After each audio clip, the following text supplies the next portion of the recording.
Welcome to Impressions Magazine's Ask the Experts podcast and video series, where we talk to veteran professionals from across the decorated apparel industry about the technologies and techniques they've used to help make their own business a success. In this episode, we'll be speaking with Impressions Expo conference session presenter, Jenna Warriner, a veteran marketing coach, founder of the social media management company, Parkdale Republic, and host of the podcast, Shiny New Clients. In our conversation, Jenna and I will be discussing some of the nuts and bolts of social media marketing with an eye toward empowering even the most media-shy decorators of the world to dive right in and start boosting sales. And with that, let's go ahead and check in with Jenna. So, Jenna, it is great to have you with us, and thanks for joining us on Ask the Experts. All the way from the Great White North. Yeah, and as you were saying before, you got a foot of snow up there, right? So. All right, great. Well, I'll tell you what, to start out, I was wondering, if you could give us a brief overview of the importance of social media these days, and in particular for those looking to grow an existing company or to get a new company off the ground. I know you've been in business for a number of years, and I'm guessing you've seen plenty of examples of how important this part of doing business really is. Yeah, if I made you to choose three businesses, just say three businesses really quickly, chances are they're the businesses that have given you an imprint on your brain because you've driven by them or because they're hyper popular, because they're sort of surrounding you. But when you're getting a business off the ground, you don't necessarily have a storefront on the busiest street in town to sort of get that brand awareness out. But what you do have is real estate on everyone's phone in everybody's palm of their hand, So we might not have the luxury of what the big boys have, but we actually have what I think is better, which is the creativity of social media, and it's free. Yeah. So, but I guess one question is, someone thinks, "Oh, I'm not Pepsi, I'm not Coke, I'm not the Canadiens, right? So hockey team. But can a small organization, a small business, carve out a niche or find a space for themselves?"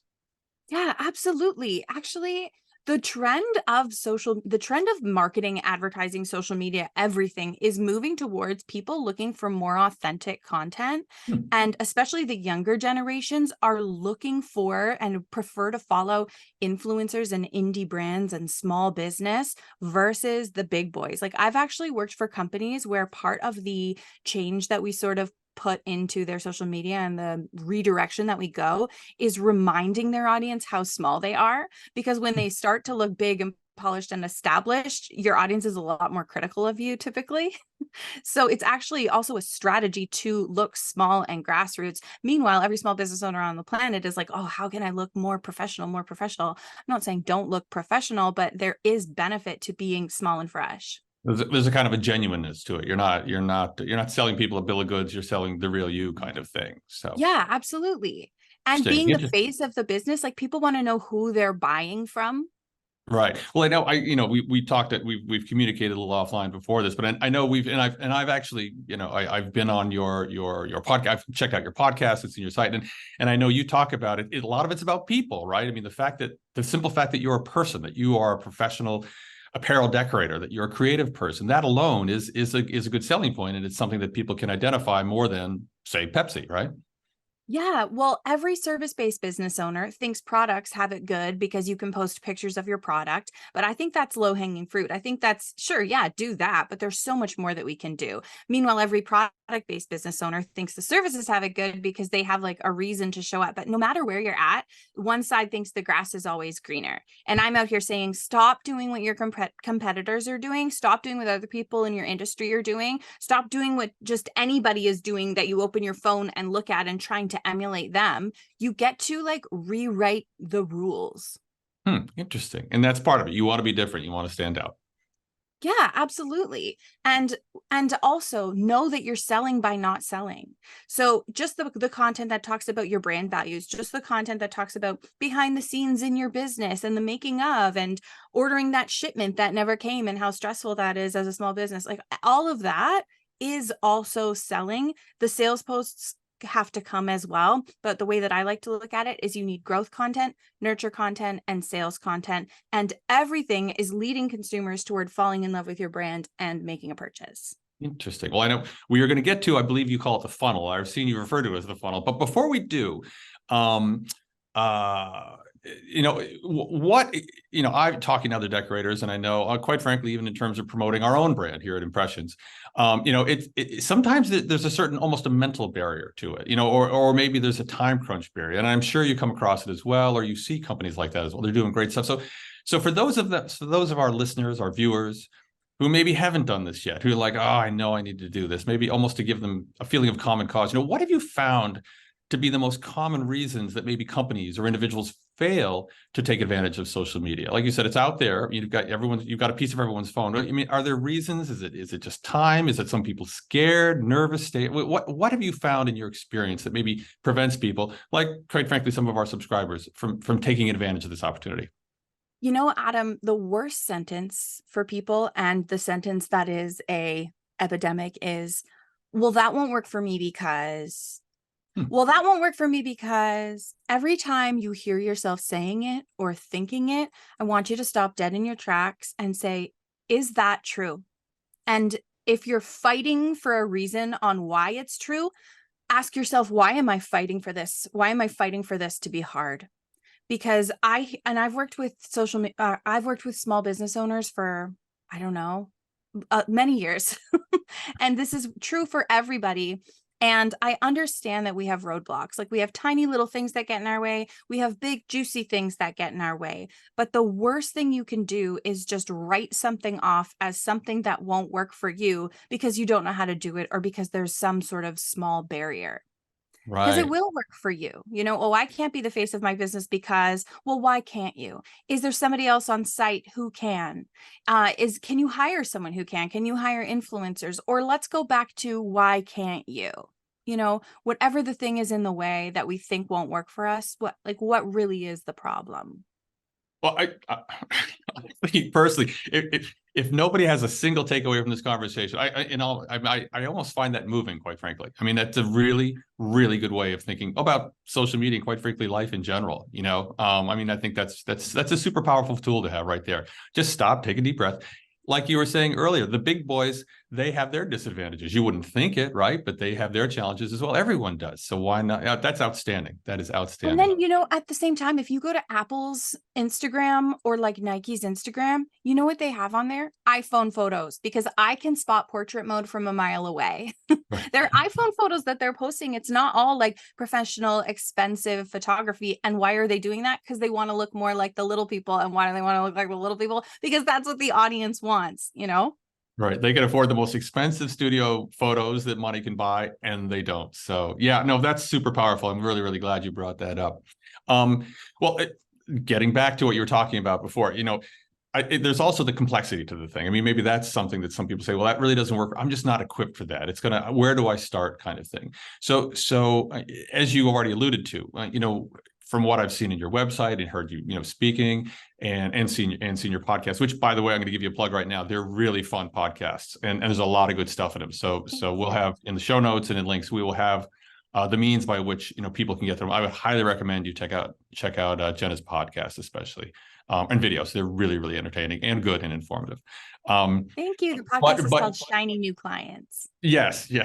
Well, it's a very shiny podcast. No, but it is. It's podcasts that are as fun as they are informative, I think are well, they're just great. You're getting the whole formula. But we need to keep moving on. We can't have fun here. We have to get down to business. So, but it sounds like, in your approach, and again, you already alluded to this, part of the process is breaking it down into constituent parts. And you talk about, you use the metaphor of a funnel, and leading to sales. And I wonder if you could just kind of give a breakdown, which you already did a little, of those parts, the purpose they serve, and how they all work with the funnel concept.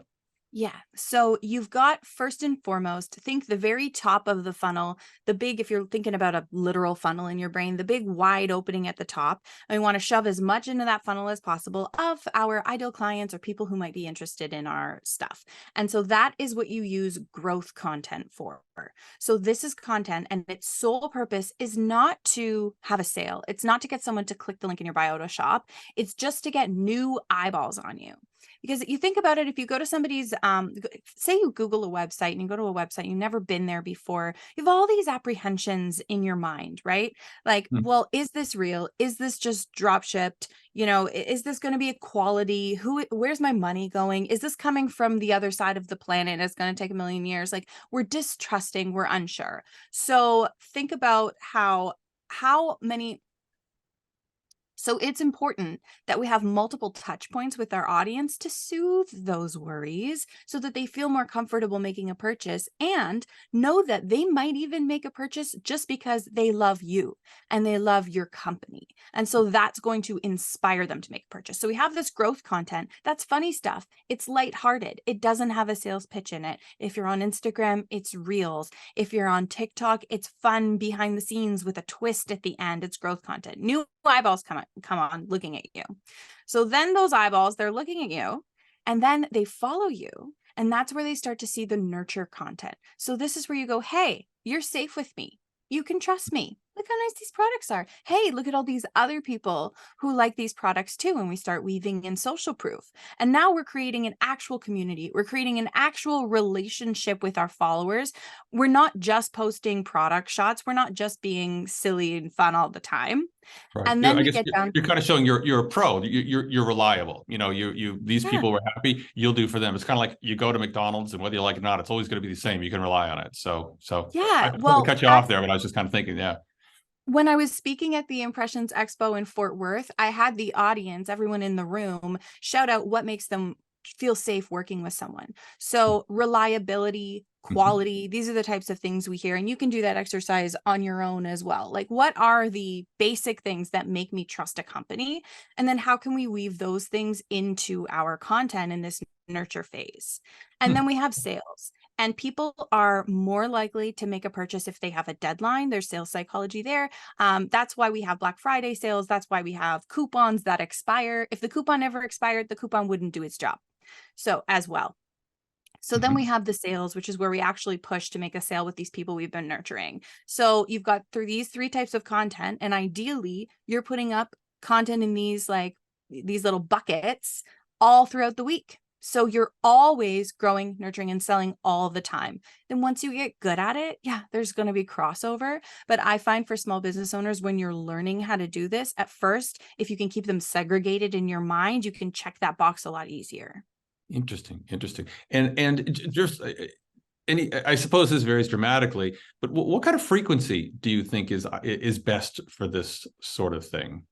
So Right sometimes now, that's another one. I was like, if you have a number, it's easier to accomplish that number as opposed to, oh, have I done enough this week or not? I mean, is that how does a small business owner figure that kind of thing out? oh, I'm a big fan of a measurable goal. I totally Okay. agree. If you can churn out one post a week right now, and that's your max capacity, one post a week. And then I would get some systems going on in your business so that we can go faster. But whatever you can stay consistent with, don't not do it because it's not enough. It's still going to be worth it. But strategically speaking, more is more. So we used to go quality over quantity when it comes to your content. And now it's quantity rules.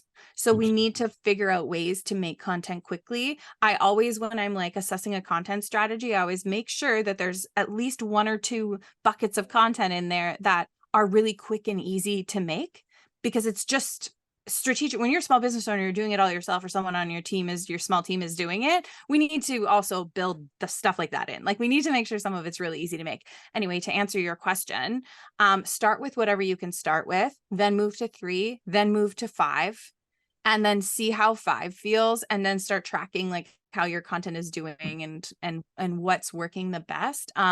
When I run an agency as well, social media management agency, and we give all our clients 5 to 7 posts a week. But if you can do more, typically more is more. More is Okay. more at that point. Especially And if if you you have a can, massive following, then you can do like way more. and if you have to do less, that's no reason not to do it at all. And Yes, exactly. okay. Yes. Well, I'll tell you what, and that I think that segues into kind of nicely to my next question, because the question I think in many people's minds, probably when you're talking about people thinking, "Oh, I can't do this," or it might be they don't know what to say about themselves. What do I talk about? I mean, I'm just doing, so I guess, again, in what I've seen of your work and the lessons you provide, you also emphasize the fact that there is a process involved. Actually, in terms of the type of content you want to put together. I think, if I remember, it's kind of like come up with the ideas, commit to a strategy, figure out what you want to say in advance. And that actually makes the process of generating content that much easier down the road, if I've got that right. And if I haven't, set me straight for sure. But yeah, but there was kind of a creative process involved. Yeah, I mean, I've tried a few different processes, and ultimately there's so many different ways to do this, and a lot of people have like a proven process that works. So actually, I don't have a good answer for that one. Oh, okay. Any thoughts? I mean, I know I feel like some people, should people come up with a strategy, say, I want to look like this, I mean, for and my then figure it out. well, for my clients, like inside Magic Marketing Machine, which is where I teach, you basically do a lot of marketing homework. Like, who is my ideal client? Who am I talking to? Once we can like strongly identify them, we can go, okay, what might make them laugh? Okay, what may make them go, ah, like what would resonate with them? And that starts to open up content ideas for, things that are the growth content that's not just directly relating to your product. And then, well, what questions do they have? Okay, well, what steps would they need to take before working with me? Stuff like that. And then we create a content strategy where you have some growth content, nurture content, and sales content. And you basically make a big long checklist of all of your content ideas in each of those buckets. Okay. And then you work down the page like a checklist. And by the time you get to the bottom, you can really just erase all the check marks and go back to the top, because it's all like super strategic. But I don't have like a quick and dirty way of saying how to do that, except for always think about the person that you're making the post for, because it's not for you, it's for the person who is going to consume it. And I think that if people can make that mindset shift, that's proven with my clients to have a really big impact, because you start actually visualizing that person and seeing, okay, well, what do they want to pop up on their phone? And then we can also simultaneously stop blaming people for not interacting with our content. Take the blame off them. Like, what did they do? Like, stop blame. It's not their fault. Like, you need to make stuff they want to interact with by really deeply getting to know them. It's like walking into a party and only talking about yourself. Don't be mad if people walk away, Right. Well, I will say, Jenna, for someone who didn't have an answer to that question, I think you came up with a pretty good answer. I mean, and in fact, a lot of what we've been trying to talk about at Impressions is kind of rationalizing your business, and a big part of that is actually doing market research. No company is no organization, even a one person shop. You are not too small to do market research. Take a step back. Think about the customers you've had who have been a real pain, and you don't really want them coming back.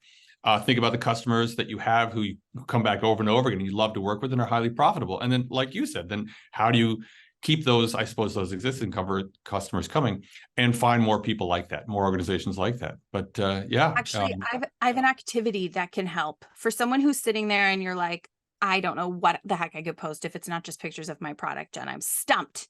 Well, first of all, the process. So the process of it coming in the door, how it's being made, how it's being designed. Like, people love to see the peek behind the curtain. But the other thing you can do is, if your business was like incarnate at a dinner party, what would they talk about? Because like I said, they're not just going to sit there and talk about themselves. That's rude. So if your business was at a dinner party, what would the business talk about? So for instance, I worked for a comedy club that was a bar, and I just decided the club roots for the Toronto Blue Jays. So we would tweet about the Jays. We would make jokes about it. We would rip into people on Twitter about the Blue Jays. And then suddenly more and more people, as a funny side effect of that, started showing up at the bar to watch the Jays games. But really, it was just giving me something to give the brand personality. So you can decide, is there a cause that you root for? Is there a team that you cheer for? Is there a hobby that your business has? Is there a style of humor? Do they like comic books? Are they obsessed with Marvel? Like, just literally start with anything. What would my business talk about at a dinner party? Interesting. Well, as a Red Sox fan, I don't know if I like that answer, but it makes a lot of sense. But no, yeah, I think that's another great, and now I will say one thing through this conversation, you've had some, I've enjoyed kind of the rock solid concepts you've got, the analogies. There's nothing like a nice rock solid analogy. Like, think about what people would say about you over dinner, or what you want them to say about you over dinner. And that's a great way to kind of prime the pump and get those ideas flowing. So outstanding. Well, I'll tell you what we're pretty much out of time here. This has been some great stuff, Jenna. Is there anything we haven't hit on that you might want to include, or we should be sure to include? Are you feeling good? I'm feeling good. I really want people to just go out and just post and like let it not be perfect. And the number of times that I've posted and something that I almost didn't put up because it was a little bit blurry or I wasn't sure. And then that's like my most popular post of the month happens so often. So just like surprise yourself. Let it not be perfect. Know that you're not going to burn your business to the ground by having an imperfect post with no hashtags or a typo or who cares. And just get out there and sort of rip the Band-Aid off, break the seal, and just start. I will say I'm laughing because having spent years in publishing, yeah, I can. Don't worry, typos won't kill you, or I would have been dead a long time ago. Well, Jenna, it's been very fun talking to you. And again, there's been some great ideas. And again, as always, there will be we will have contact information for your company in the show notes as well. And yeah, great. Well, I really appreciate your talking to us.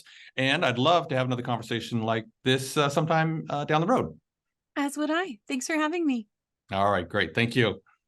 All right. Well, that wraps up our conversation with veteran marketing coach Jenna Warriner, founder of the social media management company, Parkdale Republic. For those interested in learning more or even outsourcing their social media, visit the Parkdale Republic page at parkdalerepublic.com. You can also follow Jenna on Instagram at Jenna's Page. That's JennaSpaige. For those interested in learning more about Impressions Magazine and the thrice annual Impressions Expo trade shows held in Fort Worth, Texas, Long Beach, California, and Atlantic City, New Jersey, go to impressionsmagazine.com. For now, though, thanks for joining us and keep on decorating.